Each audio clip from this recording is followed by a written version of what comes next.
I'm standing in a marble hallway, holding a photograph that isn't mine to hold. My hands are shaking. 8 years of silence is about to end in one sentence. The truth I carried for 8 years was about to destroy the only family I had left, and I was the one who lit the match. Subscribe and stay till the end because the ending will make you gasp. My name is Odalis Fenwick, and for 8 years, I kept a secret that wasn't mine to keep. I told myself I was protecting a family. I told myself silence was love. But silence has a weight, and after 8 years, mine had grown too heavy to carry another day. What I finally said in that marble hallway didn't just break a marriage, it broke me open too. And by the time the truth left my mouth, nothing in that house would ever be the same again. If you've ever carried something so heavy it changed who you are, stay with me till the end, because this story isn't finished until karma has its say. And if it moves you, hit subscribe. You won't want to miss where this journey leads. I was 35 when I first walked into the Ashgrove house, hired to keep it clean and keep it running. I never expected to fall in love with the family inside it. Mr. Callan Ashgrove was a man who built his fortune with his own 2 hands, and yet he never once made me feel small for working with mine. He said good morning like he meant it. He remembered my birthday. When his cousins looked down on me at family gatherings, he was the one who quietly reminded them whose house they were standing in. I wasn't just staff to him, I was someone he trusted. And then there was Osei, his son, who I practically raised from the time he could barely walk. I've hacked his lunches, I sat with him through fevers, I watched him grow from a boy who cried over scraped knees into a young man finding his own voice. If you had asked me back then who I loved more than my own family, I would have hesitated, and that hesitation would have told you everything. Perpetua, Callan's wife, was harder to read. Beautiful, poised, always a step ahead of everyone in the room. In the beginning, I admired her, but admiration curdled into something else the day I saw what I wasn't supposed to see. A name on her phone that didn't belong there, a tenderness in her voice that wasn't meant for her husband. I told myself it was none of my business. I told myself one mistake doesn't define a person, so I said nothing. I folded the laundry, I made the beds, and I buried what I knew somewhere deep where I thought it would stay quiet forever. For years, it did. I became an expert at looking away, at covering silences with small lies, at protecting a peace that was never really peace at all, just a performance I helped keep running. I told myself I was doing it for Osei, for the family, for the life we'd all built together under that roof. But secrets don't stay buried forever. They wait, they grow roots, and mine was about to break through the surface in a way none of us were ready for. It started small, the way most cracks do. Perpetua began watching me differently, not with warmth anymore, but with calculation, like she was trying to measure how much I knew and whether I'd ever say it out loud. She started finding reasons to remind me of my place. "You know how lucky you are to work here," she'd say, smiling with her mouth but not her eyes. I understood the message underneath the words. Behave, stay quiet, don't forget who signs your check. I told myself I imagined it, but then the phone calls got bolder. Thaddeus started coming around more. A family friend, everyone called him, though I knew better. He'd linger a little too long at the door, and Perpetua's laugh would change when he was near, softer, younger, like she was someone else entirely. I kept my head down and my mouth shut, the way I'd trained myself to do for years. But keeping quiet was starting to cost me pieces of myself I didn't know I still had left to lose. One evening, Callan almost caught them. He came home early, and I heard Perpetua's voice shift instantly, heard her cover the phone and call out some excuse. Without thinking, I stepped in and backed her story, told Callan she'd been on with her sister, that I'd heard the whole conversation myself. I watched him believe me.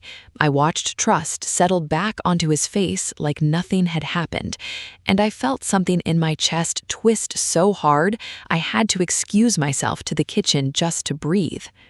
That night, for the first time in 8 years, Callan raised his voice at me. Not about her, but about something small, a missed errand, a scheduling mix-up that normally wouldn't have mattered. But I understood. The tension in that house had nowhere else to go, so it spilled onto me.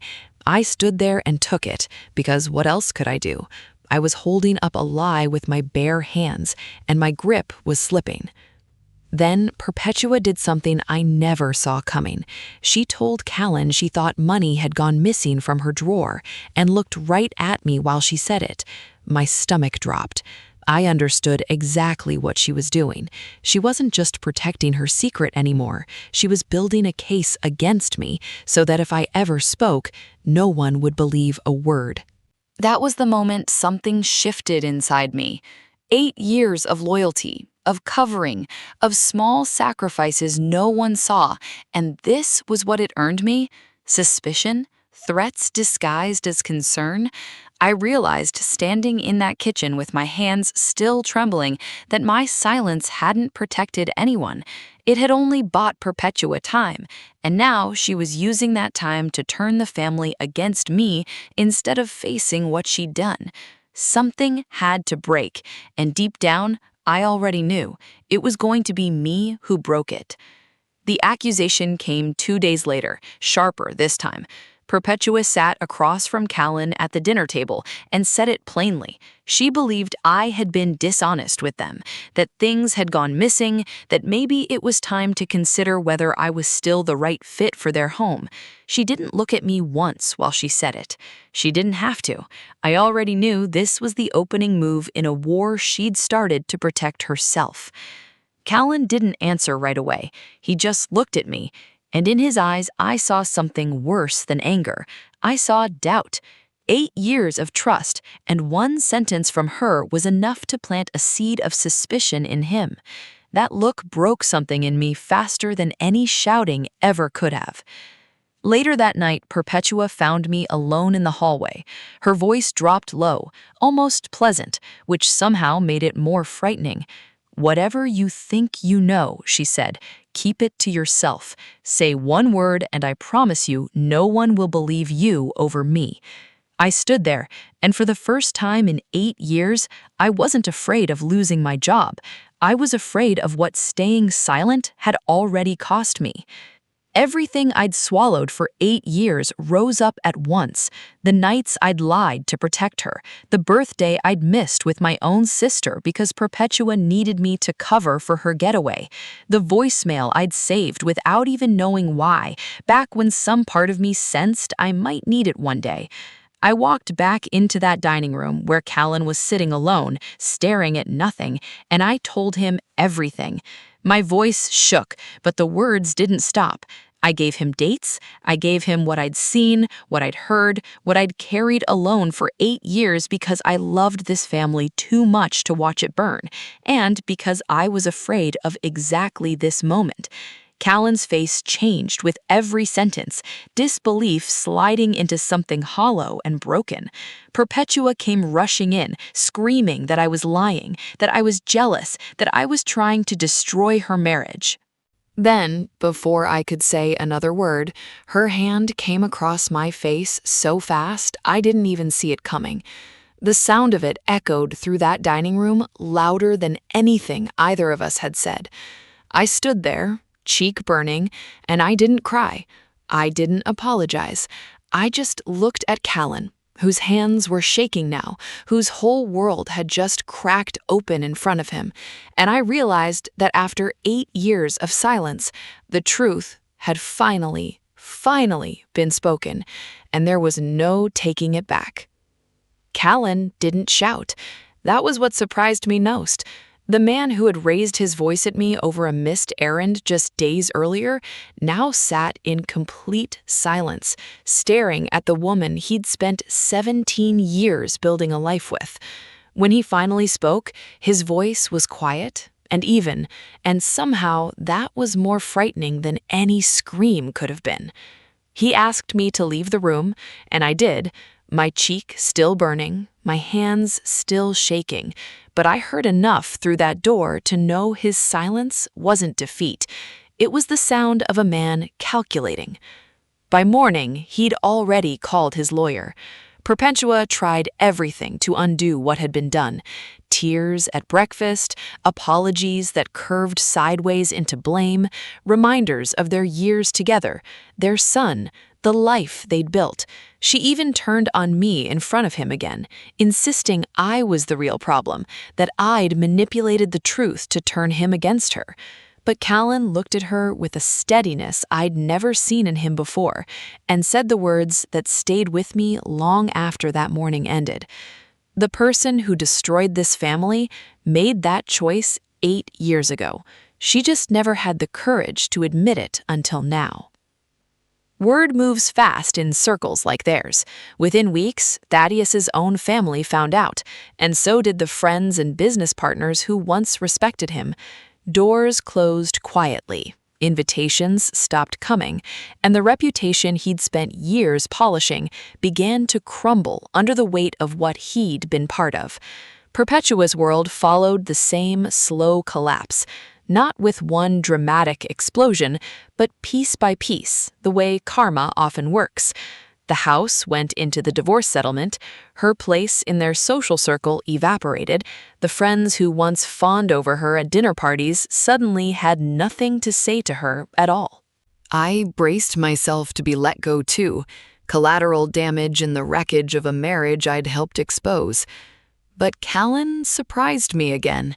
He sat me down one evening, exhaustion still heavy in his eyes, and told me that in 8 years, I was the only person under that roof who had never truly lied to him. I had only protected him the way I knew how, until protecting him became impossible. He didn't blame me for the silence. He understood it, even thanked me for finally breaking it. Watching Perpetua's world unravel didn't bring me the satisfaction I expected. There was no triumph in it, no joy in watching someone fall. Just a quiet, heavy relief, the kind that comes when a weight you've carried for years is finally truly gone. I hadn't sought revenge. I had simply told the truth, and the truth, once free, had done exactly what truth always does in the end. Months passed, and the house grew quiet in a different way. Not the tense, brittle silence I'd lived inside for 8 years, but something calmer. Something honest. Callan and Osei settled into a rhythm that felt lighter than anything I'd witnessed in that home before. Osei asked questions sometimes, careful ones, about what had happened to his mother, and I watched Callan answer him with a gentleness that told me he was choosing honesty now, even when it was hard, even when it would have been easier to shield his son the way I once shielded him. I kept working in that house, though something between Callan and me had shifted permanently. He stopped treating me like staff who happened to be trusted, and started treating me like family who happened to also run the household. It wasn't loud or dramatic. It showed up in small ways, him asking my opinion on decisions that had nothing to do with cleaning or cooking, him defending my judgment in front of others without hesitation, the way he used to defend me before any of this began. Then, almost half a year later, I got a call I never expected. It was Perpetua. Her voice was smaller than I remembered, stripped of the confidence that once filled every room she walked into. She needed a reference for a job, she said, something to help her start over, somewhere far from the life she'd lost. I sat with the phone against my ear for a long moment, thinking about that hallway, that slap, that whispered threat telling me no one would ever believe me. And here she was, asking the very woman she'd tried to silence for help. I didn't feel anger anymore. I didn't feel the urge to make her suffer the way she'd once made me feel small. I simply told her the truth, calm and steady, the same way I had that night in the dining room, that I couldn't vouch for something I didn't believe, and that some doors close for reasons that deserve to stay closed. I wasn't cruel about it. I didn't need to be. Karma had already done the work. All I had to do was refuse to help her escape it. That night, I stood in the same hallway where everything had unraveled, and for the first time in 8 years, I felt no weight sitting on my chest, no secret left to carry, no lie left to protect, just the quiet, solid peace of a life built on truth instead of silence. I thought about how long I'd stayed quiet out of fear, and how much lighter I felt now that fear no longer had a place in my life. Whatever came next, I was ready to face it honestly, and that, more than anything, felt like the real ending to my story. O'Dallas's final reflection: silence protects people for a while, but truth always finds its moment, and the people who deserve loyalty are the ones who never asked you to lie for them in the first place. Loyalty without honesty isn't love, it's just fear wearing a kind face.